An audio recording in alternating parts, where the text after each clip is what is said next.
A wild Mustang was swallowed by a midnight flood. Everyone thought it was doomed, until a man stepped out of the shadows, risking his life despite the scars of his past. In a place where no one saves anyone, he dared everything to rescue a soul he had never even touched. But what they reclaimed wasn't just survival, it was a chance to begin again. No one believed a wild horse could stand a chance against a raging flood. But then, a human hand reached out from where no one ever thought it would. Spring stormed into Cottonwood Valley with a fury unseen in years. Heavy rains pounded the land for 3 straight days and nights, turning the gentle Platte River into a roaring beast. The golden grasslands flooded, dirt roads melted into swamp. The wooden bridge leading to the wildlife sanctuary was being eaten away, plank by plank. And in the chaos, one creature fought for its life, suspended between survival and surrender. Dust Devil, jet black Mustang, a ghost that had humbled more than a few hardened cowboys, was trapped in the current. He had outlasted droughts, wolf packs, and relentless pursuits. But today, he couldn't run. He had been betrayed by something as familiar as comfort itself. A patch of tender grass by the riverbank. One careless second, and the ground beneath him crumbled like a trapdoor. The river took him, faster than any rider that had ever chased him. Dust's front legs flailed wildly in the air, his nostrils flaring in panic. Water exploded around him in thick brown bursts. His tangled mane whipped through the foam. Rotted branches slammed into his sides, leaving fresh red streaks across his soaked coat. He tried to find footing, but the river allowed no such mercy. Every kick drained him further. Every gasp was a stolen breath. And in his eyes, for the first time, was the fear of a creature who knew this might be the end. South of the valley, tucked beneath a row of weathered pines, a log cabin lay half-hidden, as if it wished to be forgotten. Inside, the dim glow of a fireplace spilled through the fogged glass, casting a soft light on the silent face of Travis Boone. 42. Dark, tousled hair, steel-gray eyes that had seen more than any man should. He sat in an old wooden chair, back resting against the paneled wall, gaze fixed on the steady burn of fire in the stove. Travis used to be Border Patrol, one of the few who'd step into places where no one else dared go. But after the Snake Ridge wildfire, what remained of him were unspeakable silences. His wife and daughter, both trapped when the fire rolled down the canyon. Travis hadn't made it back in time, hadn't saved them. Since then, he'd abandoned everything. His job, the town, even his belief in people. He chose this place, cold, quiet, where no one needed him, and he needed no one. That night, like always, he flipped on the battered old radio. Static hummed through the room. Then came Sheriff Molly Briggs's voice, small but steady, cutting through the rain. Flood levels rising across all checkpoints. If you're still out there, get to high ground now. Don't risk it. We'll sweep again at sunrise. Travis smirked. Molly was still Molly, tough, punctual, zero tolerance for fools. They'd once been something, long ago.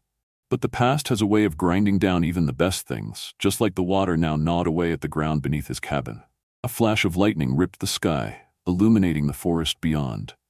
In that blink, Travis saw something, a dark shape. Not a tree, not a man. He squinted. A chill tugged at his spine. He threw on his jacket, jammed his feet into heavy boots, and stepped outside. Rain slapped his face like a warning. The old pickup trembled when he yanked the door open. The engine coughed to life on the second try. Travis turned the wheel, guiding the truck toward the dirt path that always flooded first. About a mile down, he slammed on the brakes. The headlights lit up what was now more lake than river. And there, thrashing in the current, he saw it, a horse. Black as midnight. Fighting for its life. Eyes wide, head barely staying above water.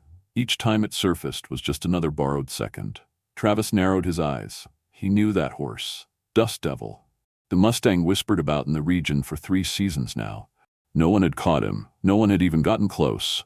But tonight, he wasn't invincible. Travis gripped the steering wheel. That old voice in his head surged back. Don't interfere. Don't save anyone anymore. But when that soaked head dipped below water and didn't rise for 10 seconds, Travis found himself rising from his seat before reason could object. He cranked the wheel and eased the truck as close to the edge as he dared.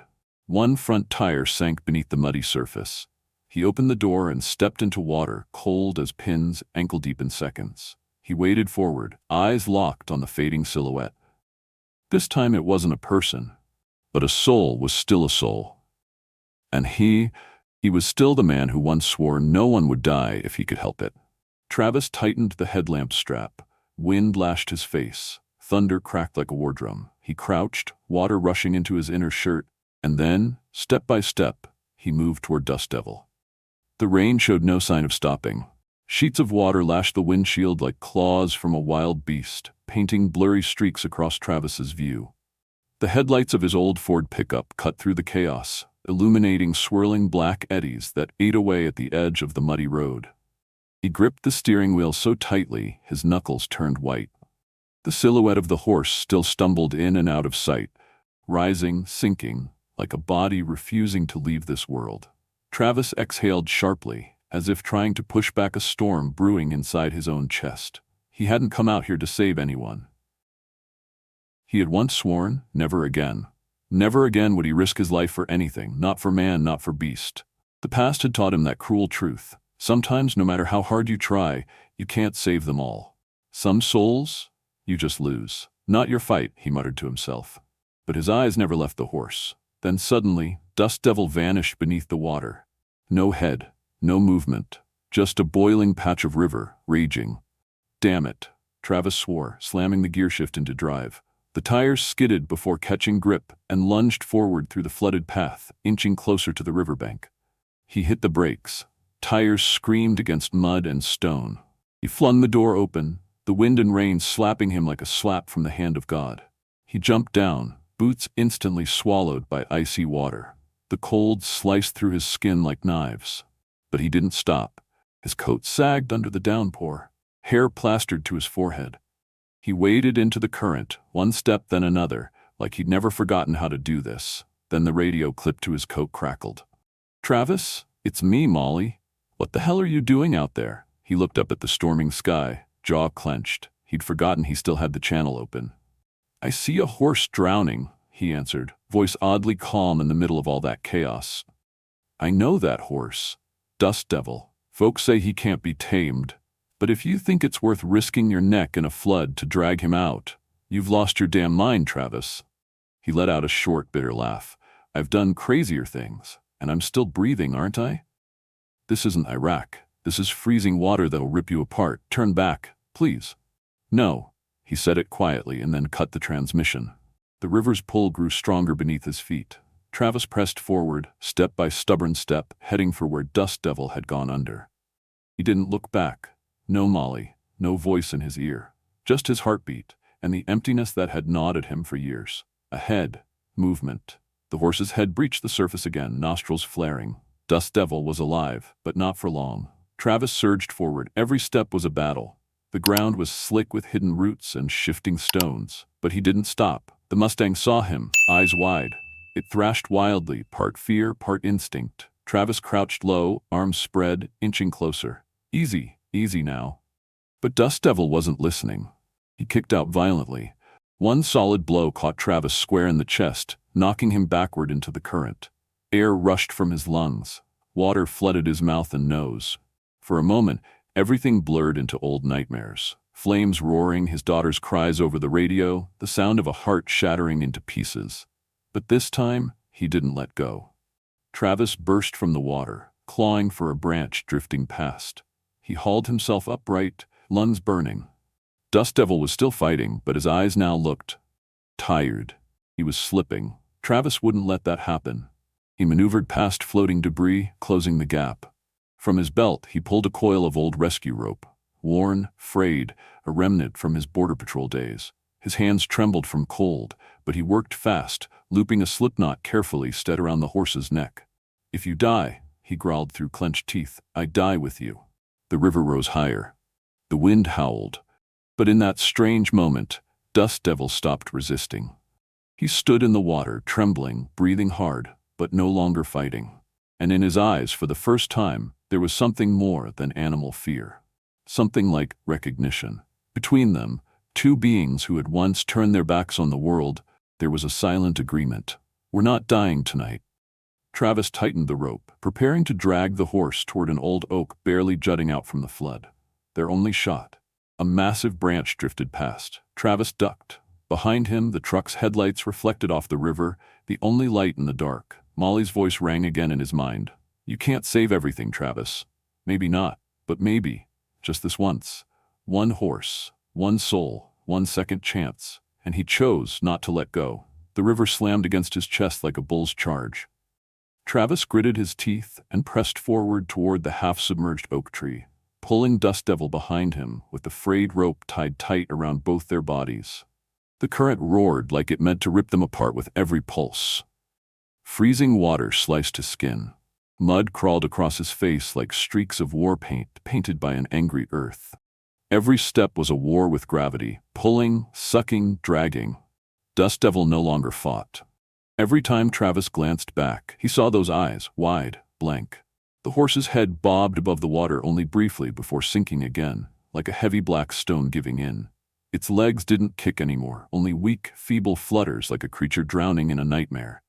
The legend, the untamable shadow of the plains, looked small now, fragile, maybe even ready to give up. Travis clenched his jaw and heaved. A rotted log slammed against his shoulder. White sparks flashed in his vision. He staggered, almost lost his footing. But then, eye met eye. The Mustang looked at him, not like an animal, but as if asking, "Can we actually make it?" He didn't have an answer, so he just lowered his head, grunted, and kept dragging toward the tree. When his hand finally clutched the rough bark of the oak, Travis let out a breath that was half groan, half prayer. He looped the rope around a thick branch and yanked it tight. Everything around him blurred. He couldn't tell if it was the rain, or exhaustion, or something breaking open inside him. "You have to hold on," he whispered between gasps, fingers trembling as he secured the knot. Dust Devil snorted weakly, body quaking. Travis saw blood leaking from a gash along the horse's side, swirling in pink ribbons into the river. He waded closer, slid a hand under the animal's neck like calming a child. "No one gets left behind. You hear me? I pull. You follow." He crawled over the slick roots, anchoring his body against the tree. One hand gripped the branch, the other the rope. Every pull felt like tearing muscle from bone. His right arm went numb where the log had struck him earlier. But he wouldn't stop. He couldn't lose another soul. Not again. And then, like a tiny miracle, Dust Devil's front hooves scraped against the root bed. He couldn't climb, but he had a foothold. Travis braced. He yanked. The Mustang let out a guttural whinny, a rasp of something halfway between pain and defiance. It lunged, body flailing onto the exposed root, landing with a heavy, wet crash on top of Travis. "Ah!" Travis groaned, almost slipping under the horse's weight. But somehow, by some madness, they both held on. They were out of the current. For now. Travis slumped against the oak, chest heaving. Every breath hurt. His coat clung to his skin like shrink-wrapped ice. Dust Devil lay beside him, neck stretched out, legs folded awkwardly. The horse trembled in waves. Blood, mud, and river water pooled around them like a sad lullaby of survival. Thunder cracked again, lightning flashed, and for a moment Travis saw the horse's eyes, tired, aching, but still alive. He reached out, hand shaking, and laid it gently on the animal's neck. "We're alive," he murmured. "But it's not over yet." A sudden crack echoed above. A tree branch, thick and soaked, snapped and slammed into the trunk behind them. Travis instinctively threw himself over Dust Devil's head. The branch tumbled past harmlessly, splashing into the river. The wind softened, the rain eased, but the cold hung heavy like a question yet to be answered. Travis dug through his jacket for his lighter. Nothing but soaked metal. Useless. He turned back to Dust Devil, still keeping a hand on the animal's trembling side, as if afraid the moment he let go, this would all vanish. Then, from the far edge of the dark, came the faint, static hum of his truck's radio. A whisper, Molly's voice. "Travis? If you can still hear this, answer me. Don't try to save the whole world again." He didn't reply, but in his heart he knew this wasn't about saving the world. This was about saving something in himself that had died a long time ago, maybe one last time. Or maybe, for the first time again.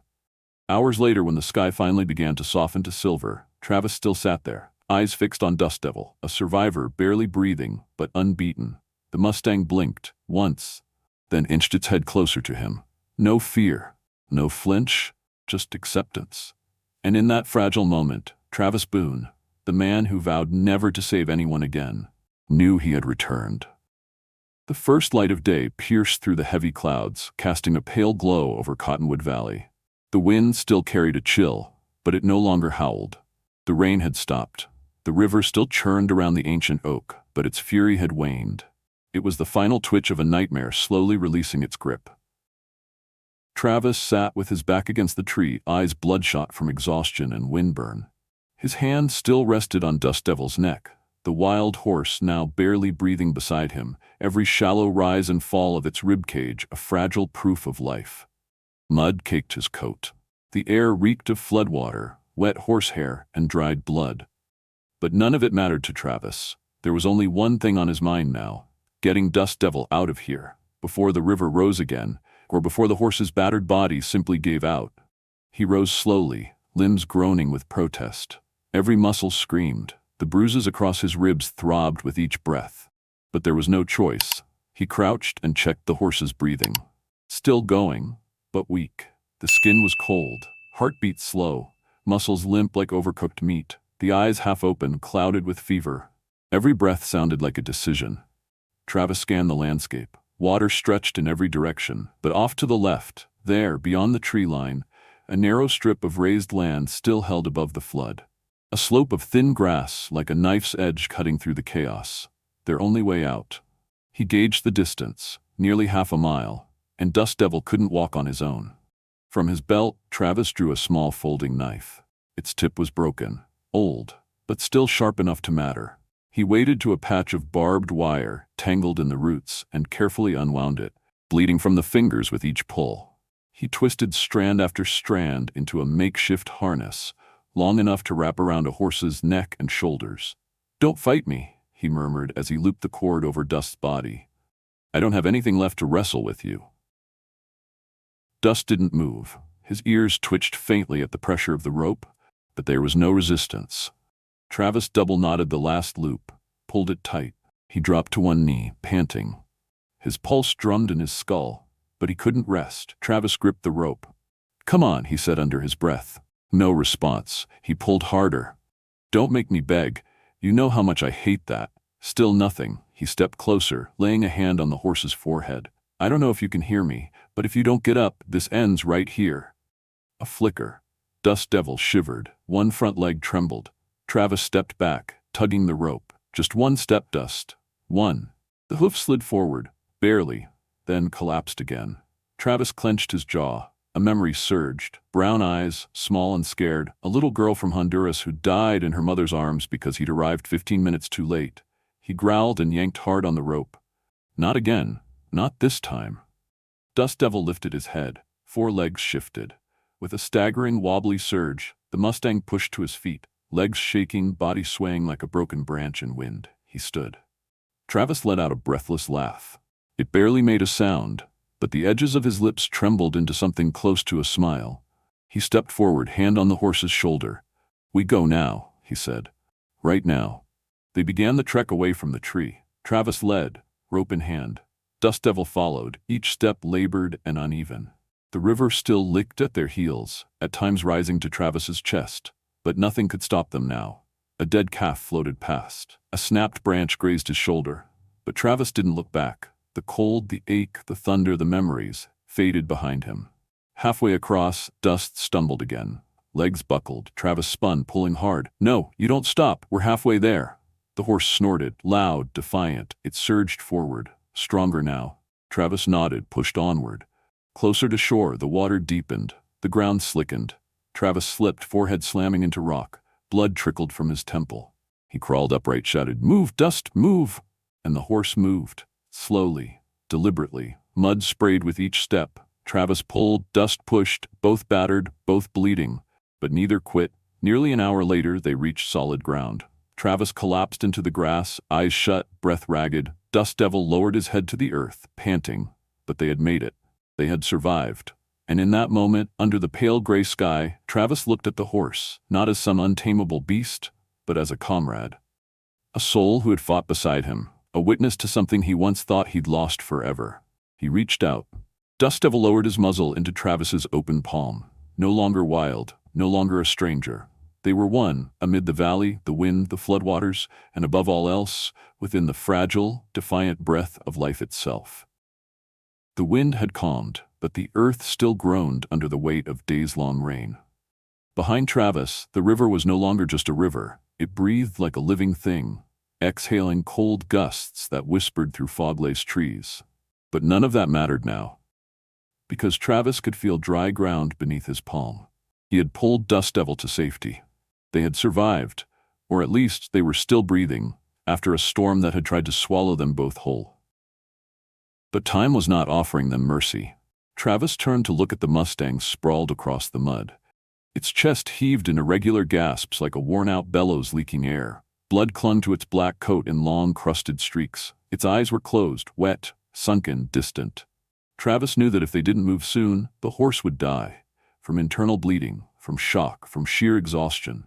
Or maybe just because its heart couldn't take anymore. He staggered to his feet, wiping mud from his face. He inhaled deeply, the first breath in hours that didn't taste of flood. Then he dropped back to his knees beside the horse.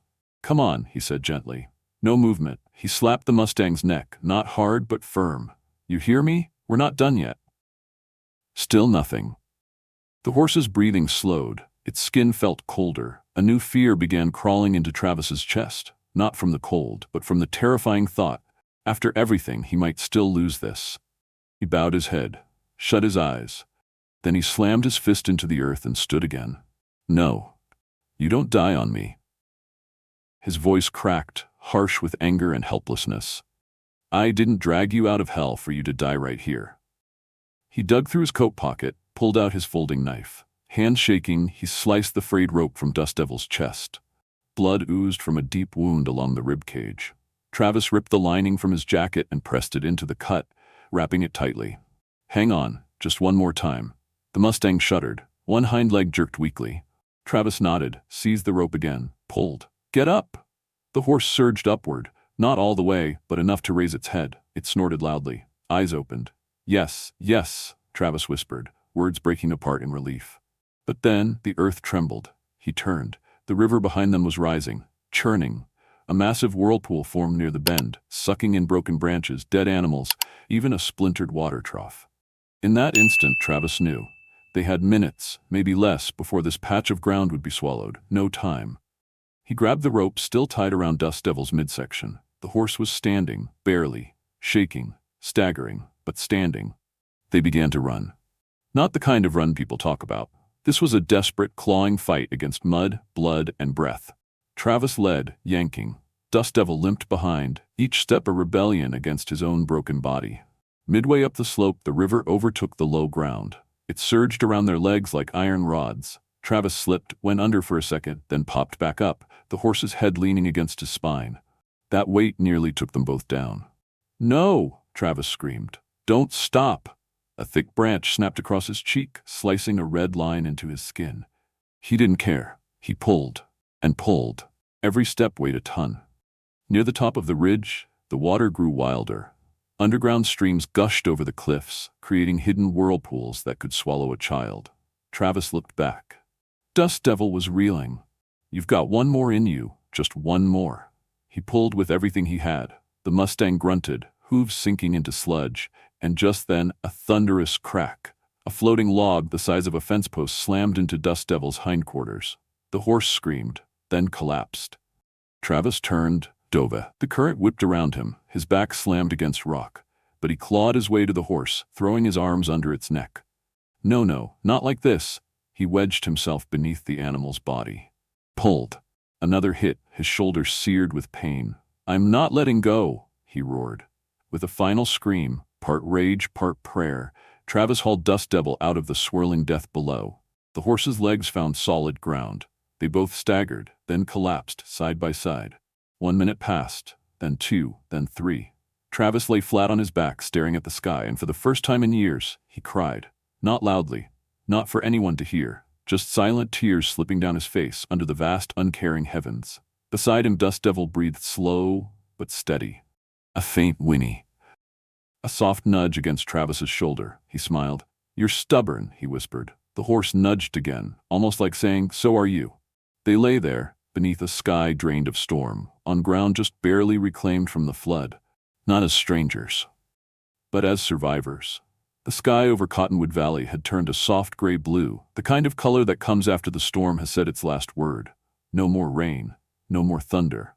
Just the breeze, brushing past the rain-soaked pine boughs, carrying the damp, earthy scent of flood-washed bark and torn roots.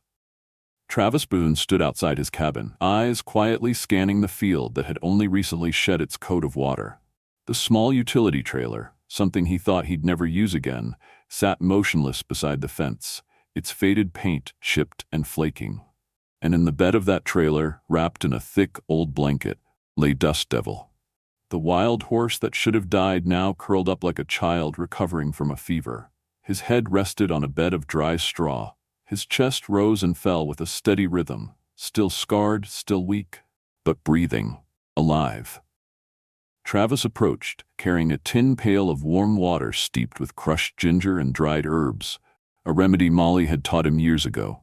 He knelt beside Dust Devil and gently dabbed the rag into the water, wiping away the caked blood and mud from the Mustang's side. "Guess you weren't ready to give up after all," he murmured, his voice softer than it had been in years. The horse's ear flicked. The distant hum of a vehicle broke the silence. Travis looked up. A sheriff's jeep emerged beyond the pines, bumping along the dirt road.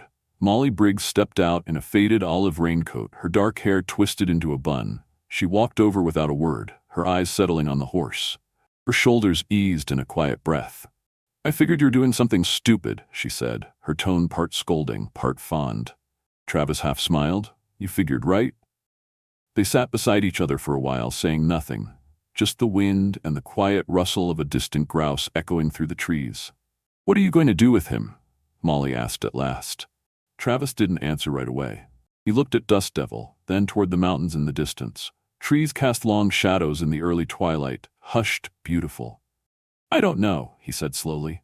"He's not a pet, not a trophy. But he's part of you. At least now he is," Molly replied. Her eyes fixed on his. Travis turned to look at her.